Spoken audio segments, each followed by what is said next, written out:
Alors, rebonjour les amis, bienvenue dans cette deuxième partie de la mise en place de notre workflow GitHub Action qui va nous permettre d'automatiser le travail sur notre cluster K8s.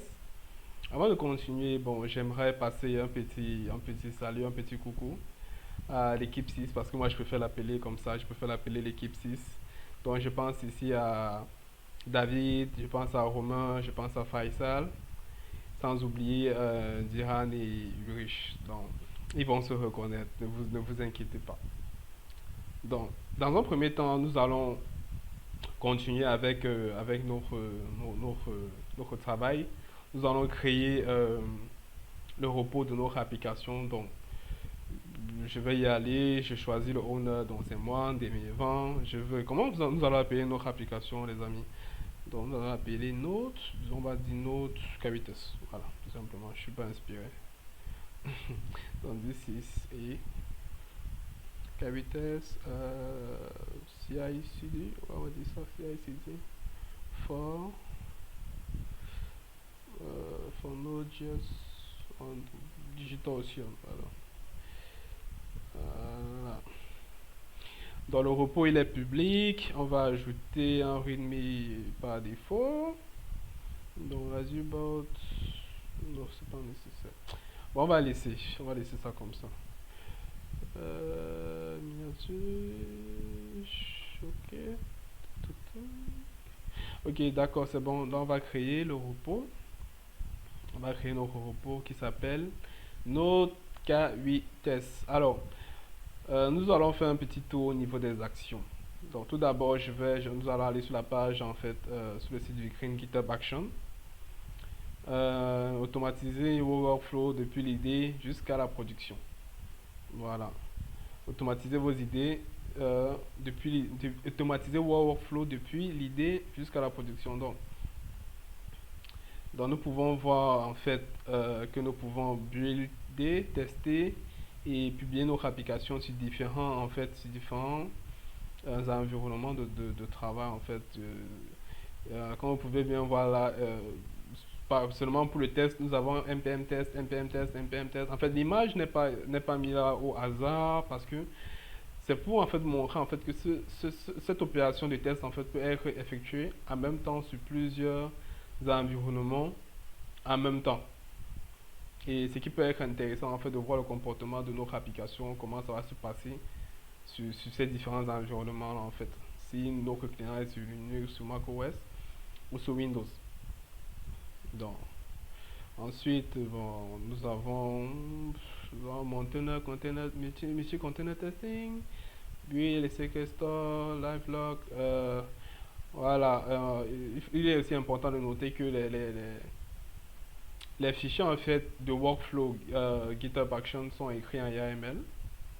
La plateforme possède énormément de bibliothèques en fait, énormément d'actions, énormément de plugins pour pouvoir nous aider en fait, comme je le disais dans la première partie, à automatiser certaines activités ou bien certaines manœuvres qui auraient pu prendre beaucoup de temps et qui pouvaient aussi être complexes. Donc par exemple, nous avons des actions pour Kubernetes, pour ECR, Elastic Container Registry sur AWS, pour déployer des applications sur Azure, Microsoft Azure, sur GCP, bref, énormément d'actions qui peuvent nous faciliter la vie dans ce que nous voulons faire.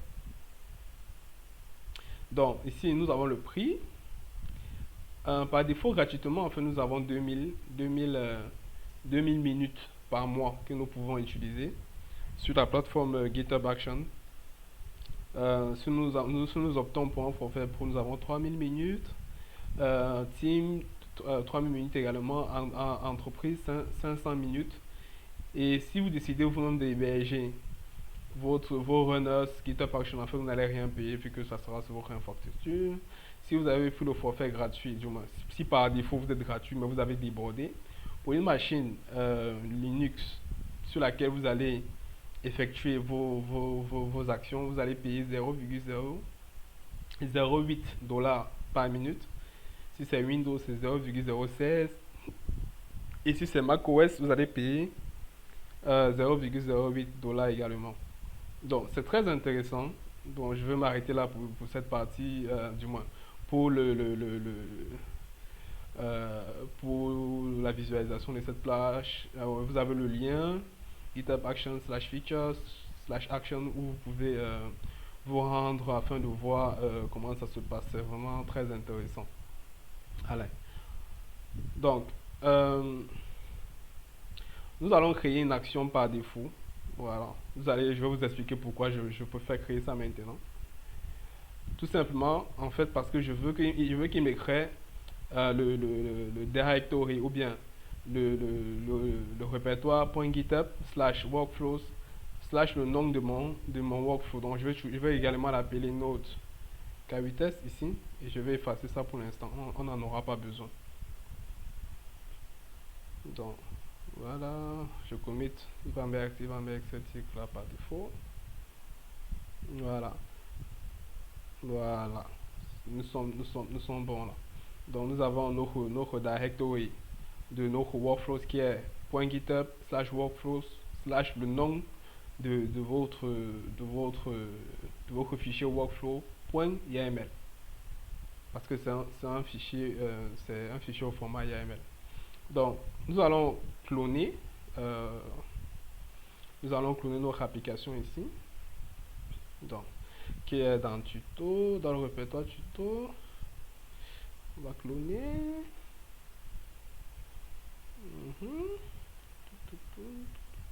Alors, on va faire git clone, nom de, qu'est-ce que je fais, voilà. Ah, c'est bon. Donc, ça a cloné. Si on fait code, c'est notre espace. Voilà, après on fait code point. Pour qu'il m'ouvre VS Code en fait. Voilà, c'est bon. Je n'ai plus réellement besoin de toi. Pour l'instant, en tout cas. Et là, voilà. Donc, là, comme je le disais, j'ai le répertoire GitHub Action et j'ai mon fichier YAML au format YAML ici. Donc là, nous sommes bons. Donc, comme je le disais à l'entrée, nous allons essayer en fait de développer une application Node.js, c'est-à-dire avec Express, qui est un framework web en fait qui permet de faire facilement des API REST. Et voilà quoi. Nous allons essayer de déployer ça, d'automatiser le déploiement de cette application. Donc, vu que c'est du Node.js, dans un premier temps, je vais initialiser en fait le, le fichier package.json qui va nous servir en fait de pouvoir installer tous les dépendances dont nous aurons besoin. Donc je fais npm init-y pour accepter en fait toutes les questions qu'il allait me poser si je ne tapais pas le flag-y. Donc là je valide.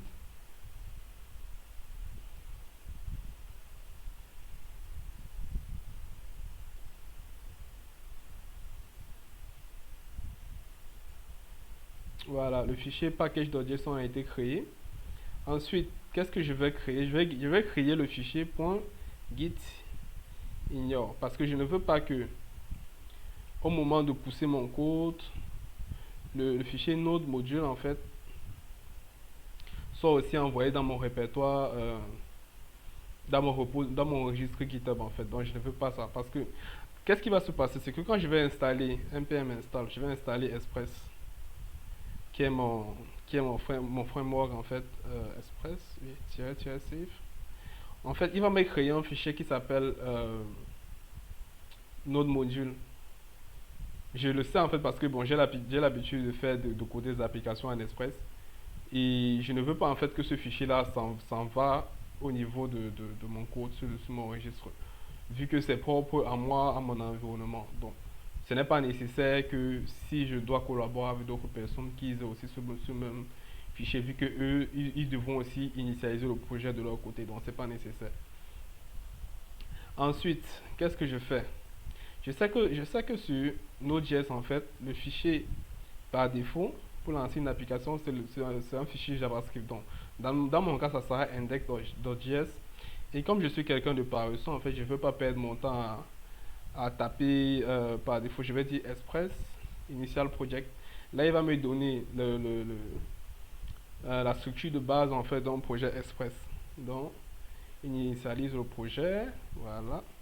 je copie le hello world en fait. Donc je copie ça ici. Voilà. Là, j'ai mon fichier hello world. Donc, mettons-nous d'accord. Là, cette version en fait qui sera sous la branche main qui est là, qui sera ici. La branche main qui est là en bas. Là. Ça sera la version en production. Disons, on va dire ça comme ça. Ça sera la version de production de notre application. Donc, on va dire que notre application va tourner sur le port 80. Et ici, on va dire hello world from production. Production. Voilà. Je préfère écrire ça comme ça. Donc, il va dire hello world depuis des production version. Voilà. Des production version. De la version de production de notre application. C'est tout. Et si je fais node index.js, là il va lancer mon serveur express. Et si je viens ici, je fais localhost 80. Voilà, hello world from production version pour hello world for production version. Donc là c'est bon, j'ai fini avec ça. Ensuite, qu'est-ce qu'il va falloir faire en fait? Il va falloir en fait que je puisse créer le Dockerfile de mon application, vu que là je sais qu'elle fonctionne. Je sais que mon application fonctionne. Maintenant il va falloir que je crée en fait le Dockerfile qui va me permettre en fait de containeriser cette application Express. Donc là qu'est-ce que je vais faire? Je vais créer un nouveau fichier qui va s'appeler Dockerfile. Voilà. Et ensuite je vais dire quoi? Je vais dire from base image. Bon là mon IDE m'aide un peu. Je vais dire que je veux commencer sur Node. Mais je ne veux pas prendre la version par défaut de Node. Et je vais vous expliquer pourquoi. En fait, si on s'en va sur le Docker Hub, si on va sur Docker Hub, si nous allons sur le Docker Hub et que nous allons directement au niveau de l'image Node.js par défaut, en fait, la subtilité est que l'image par défaut de Node.js pèse en fait, voilà, c'est même ça ici par défaut au niveau de la page d'accueil. Si on s'en va au niveau des tags, vous allez voir que par défaut, elle pèse plus de 300 mégas. Voilà ici, 353,25 mégas. C'est énorme. Imaginez que vous avez containerisé votre application avec cette version de base. Donc, et vous allez vouloir utiliser les artefacts.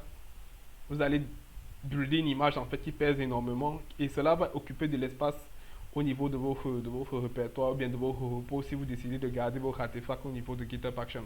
Or, GitHub Action en fait, il y a un certain quota de mémoire en fait que GitHub Action vous alloue en fonction de votre forfait en fait. Si vous êtes gratuit, je pense que c'est 500 mégas et plus pour les pros, entreprises et organisations. Donc, moi je ne veux pas utiliser la version de base, je vais utiliser la version Alpine.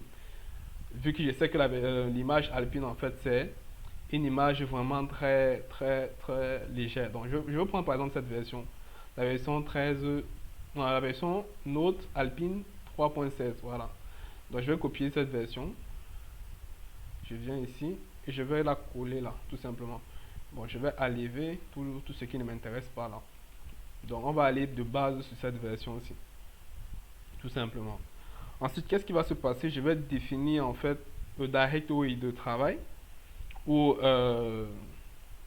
mon application en fait, c'est user, où mon application, où mon image va travailler. Donc src slash app, voilà, tout simplement. Ça sera mon work directory. Ensuite, je vais copier mon package .json. Ici c'est dans le répertoire en question. Donc si vous avez bien suivi, quand j'ai initialisé en fait, qu'est-ce que j'ai fait? Quand j'ai initialisé le projet Express, ça m'a créé ce dossier-ci en fait. Avant de me créer tout le reste qui est le node module, c'est ce fichier-ci en fait, qui est le fichier qui donne en fait toutes les dépendances qui sont utilisées sur ce projet. Si on entre à l'intérieur, vous allez voir au niveau des dépendances, on va voir Express. Donc actuellement, j'utilise la version 4.18.1, entre autres. C'est cet objet-ci, dépendance, qui dit en fait quelles sont les dépendances pour ce projet. Et le reste, après, le package.json, c'est peut-être les fichiers sources comme index.js. Voilà les fichiers en fait qui sont plus importants Ensuite, par exemple, le node module, le package JSON, le package-log.json en fait, qui va en fait loquer en fait certaines dépendances qui sont utilisées sur ce projet. Donc, je copie justement, mais je vais ajouter étoile en fait pour qu'il puisse aussi copier le package-json.log en fait, pour qu'il puisse copier ça. Donc ensuite, je vais run npm install. Voilà, je vais lancer un npm install pour qu'il puisse en fait installer toutes les dépendances qu'il aura copié en fait dans le package.json ici. Donc on aura en fait user /src /app/ package.json. Donc il va lancer, il va maintenant copier en fait tout le reste des fichiers comme le index.js et console. Donc là, ça prend la source, je vais dire que c'est ici donc à la racine et au niveau de mon work directory. Je vais exposer le port. Actuellement, notre application tourne au niveau du port 80. Donc je vais exposer le port 80 ici. Voilà. Et enfin, je vais définir la commande en fait qui va lancer mon application. Donc tout à l'heure, j'ai fait node index.js. Donc je fais node index.js tout simplement, c'est tout. Ça c'est mon Dockerfile en fait. Bon, on récapitule. Je prends l'image from alpine 3.cs. Pourquoi? Parce que je ne veux pas me retrouver avec un artefact trop gros. Voilà, 50 mégas même encore c'est beaucoup, mais on n'a pas le choix. C'est mieux que 300 et des poussières de mégas. Je définis mon directory de travail. Ensuite, je copie le package.json et le package-log.json au niveau du répertoire. J'installe les dépendances dans mon image. Je copie tout le reste des fichiers à l'intérieur. J'expose le port 80 comme c'est le cas ici. Et enfin, je lance en fait, je définis la commande qui va être lancée quand mon conteneur va être, du moins, la commande qui va être appelée quand mon conteneur va être lancé. Donc, là, nous sommes bons. Ensuite, la prochaine étape, en fait, c'est de définir les étapes de notre workflow. Vu que là, nous allons nous préparer, en fait, à pousser notre application, la version de production de notre application sur Docker. Donc, moi, pour gagner en temps, j'ai déjà écrit une grande partie si ce n'est toutes les parties de notre workflow. Et ce que je vais faire, en fait, c'est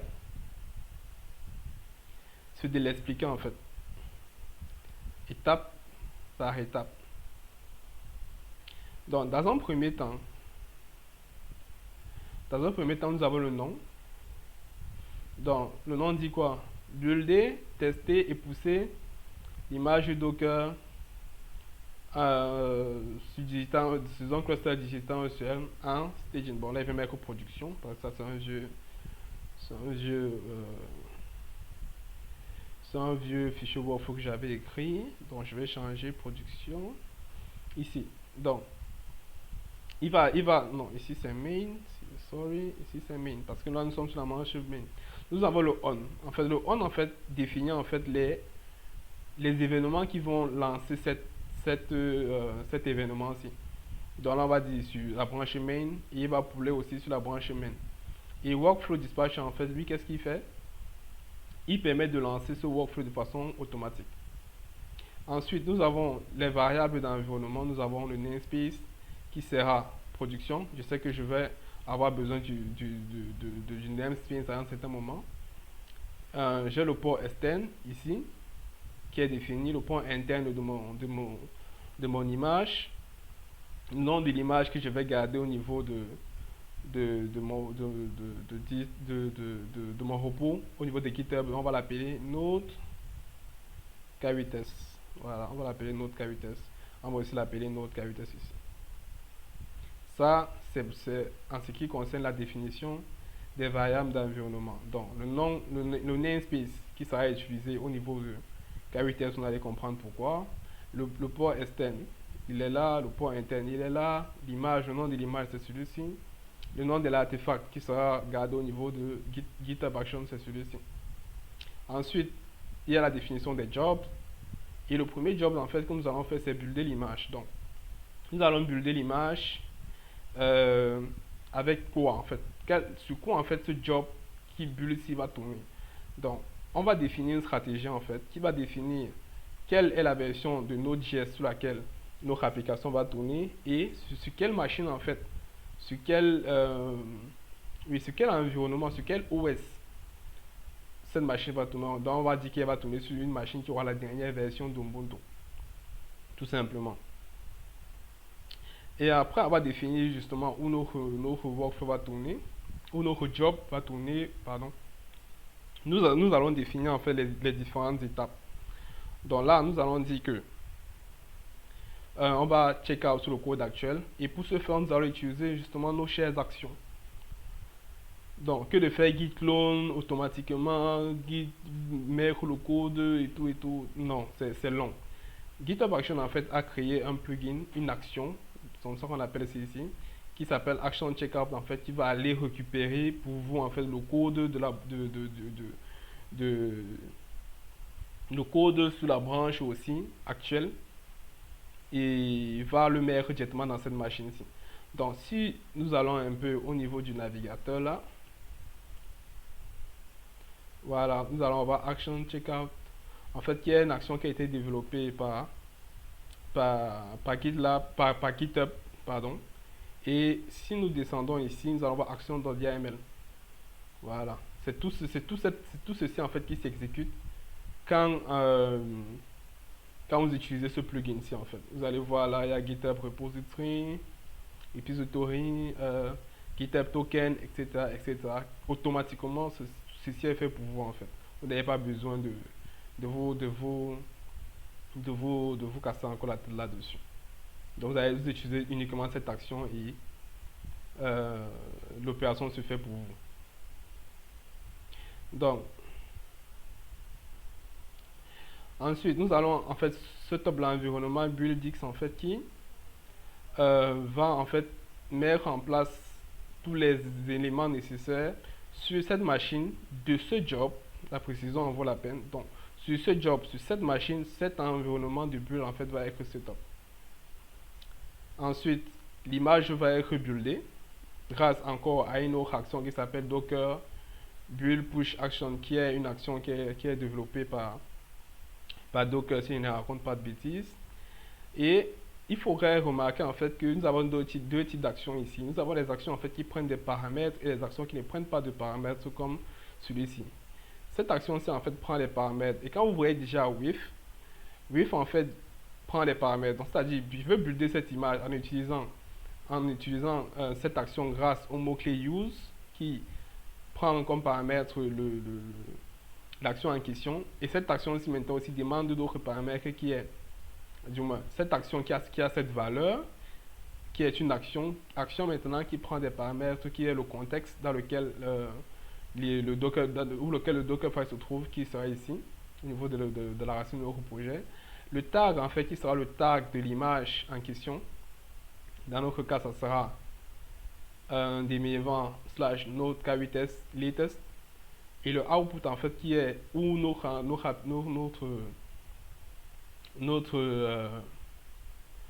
image sera gardée le temps de pouvoir l'utiliser, en fait, dans un autre job, qui sera pour le tester. Nous allons voir cela prochainement. Donc, quand nous allons préciser le tag, nous allons dire en fait que le type d'output sera une image Docker et que la destination sera dans temp, environnement, le nom de notre artefact en fait sera celui-ci. Donc image artefact name, qui est ça. En fait, pourquoi je n'ai pas utilisé le nom de l'image ici? Pourquoi je n'ai pas utilisé c'est ici? Je n'ai pas utilisé en fait parce que pour pouvoir pusher sur Docker Hub, il faut préciser ça du nom du owner, dans la personne qui a le repos. Or, si j'avais mis ça ici, en fait, ce qui s'est passé, ça allait faire temp / demi-event / node underscore k8s. Il allait voir en fait ça comme un path. Or, c'est faux. C'est pour ça que j'ai créé encore une autre variable d'environnement qui s'appelle node k8s et j'ai directement appelé ça ici. et on va garder ça au format .tar. Ensuite, quand cela est fait, qu'est-ce qu'il fait? Je bloque l'artefact. Je bloque l'artefact et je bloque l'artefact en utilisant l'action action upload artefact v2, tout simplement. Ça, c'est une autre action qui est, je crois, c'est une action aussi de GitHub qui nous permet en fait de pouvoir uploader nos artefacts de façon très simple. Donc, qu'est-ce qui se passe? Je donne le nom de l'artefact et je dis en fait dans quel répertoire cet artefact-là va être où cet artefact se trouve en fait. Donc, ici, je dis où l'artefact va être regardé. Et ici, j'ai dit où l'artefact se trouve en fait pour qu'il puisse le récupérer et l'uploader. Donc, ça plus entendre, je récapitule. Actuellement, nous voulons mettre en fait en ligne, ou du moins, nous voulons builder la version de production de notre application Node.js. Et pour ce faire, nous allons en fait utiliser, nous avons créé notre Dockerfile ici, qui est là, à partir d'une image de base qui s'appelle Alpine 3. La version 3.16 de Node.js. Nous avons écrit la partie build de notre workflow. Nous avons dit que ceci sera son nom. Nous avons dit qu'il va s'exécuter à chaque fois que l'un de ces cris sera respecté. Donc si on fait un push sur cette branche ou bien si un de nos collaborateurs ou nous-mêmes faisons un pull request sur cette branche, ou bien si nous voulons l'exécuter manuellement, c'est ça que ceci veut dire. Nous avons défini les variables d'environnement qui sont utilisées dans tout notre workflow. Et dans la partie de job, nous sommes appesantis d'abord sur le job de build. On va builder l'image d'abord et ensuite on va sauvegarder notre artefact à la fin de notre build. Donc, pour ce faire, qu'est-ce que j'ai fait? J'ai fait juste un git add, j'ai fait un git commit, -m, j'ai fait push build artefact. Voilà, tout simplement. J'ai fait git push. Voilà. Et c'est parti.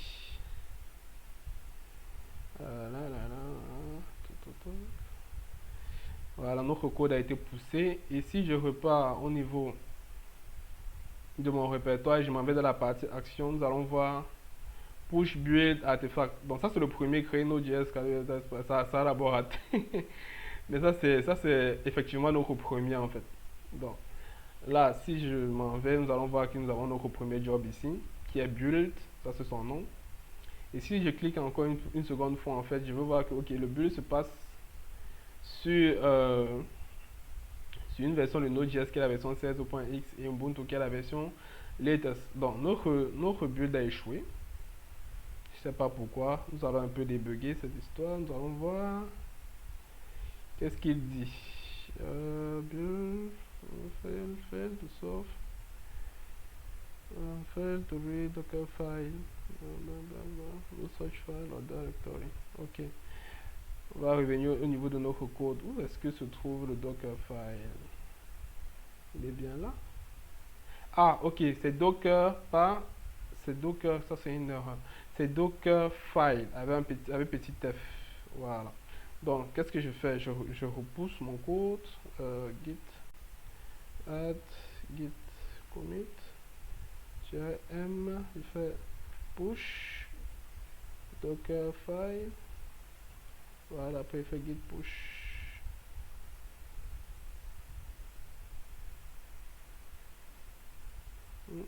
Up to date. Are you sure? Bon, pour tricher, ce que je fais souvent, c'est que je viens modifier un truc ici, hein, tout simplement. Et là, je comprends pas. Docker file, c'est bon? Maintenant, ça devrait être bon. Anyway, on fait git add git commit some changes, some change, fait git push. Non, pas origin, juste git push.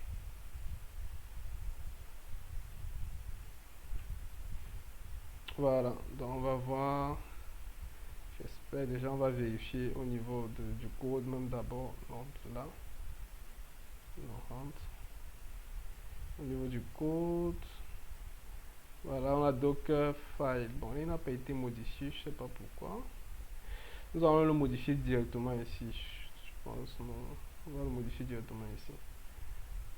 Parce que là, ça va toujours échouer. Donc, euh, on va dire Dockerfile. Voilà. Dockerfile. Nous allons pousser ça. Tout simplement. Dans un deuxième temps, je vais annuler. Voilà. Rename Dockerfile to Dockerfile. Et qu'est-ce que je vais faire en fait pour gagner en temps? Je vais juste pouler cette modification ici. Donc on va faire un stash pour être sûr de ne pas se retrouver. Voilà, on fait git pull. Voilà, là c'est bon. Là c'est bon. Ce que j'aurais dû même plutôt faire, c'était de supprimer et de créer l'autre, mais bon, c'est pas grave. Donc là je repoule en fait pour éviter les conflits. Quand je vais vouloir refaire notre push. Donc là c'est bon. Notre image a été buildée. Et si je rentre en fait au niveau du sommet, je peux voir qu'ici j'ai mon artefact en fait. Node K8S comme ça a été le cas, comme ça a été le cas quand ça a été mentionné ici. Vous pouvez le voir. Voici ça ici. Ça c'est le nom de mon artefact. Donc quand GitHub Action a buildé mon image, en fait, il a gardé le même nom. Et c'est là. Donc moi je vous conseille de souvent supprimer vos artefacts pour ne pas utiliser tout le temps qui vous est alloué sur GitHub en gratuit. Donc, moi, je vais supprimer ça. Parce que après, on va créer un nouveau workflow pour le test. Et ce nouveau workflow, en fait, va créer un autre artefact. Et il ne va pas prendre en compte celui-ci. Vu que cet artefact, en fait, il est propre à ce build-ci. Donc, ça ne sert à rien de le garder. Moi, je vais le supprimer. Voilà. Et qu'est-ce que je fais? Je vais vérifier quand même ma machine. Bon, je vais un peu m'arrêter là. Je vais la recharger parce que si je travaille en même temps que je suis en train que je suis en train d'enregistrer, en fait, au moment de l'enregistrement, il y aura des bourdonnements au niveau du casque et ce n'est pas du tout joli. Donc, euh, on fait une pause. Je m'en vais charger ma machine. Quand ça arrive à un certain niveau, on relance. Voilà. Donc, on va dire que ça, c'est la partie 2. Allez, à tout à l'heure.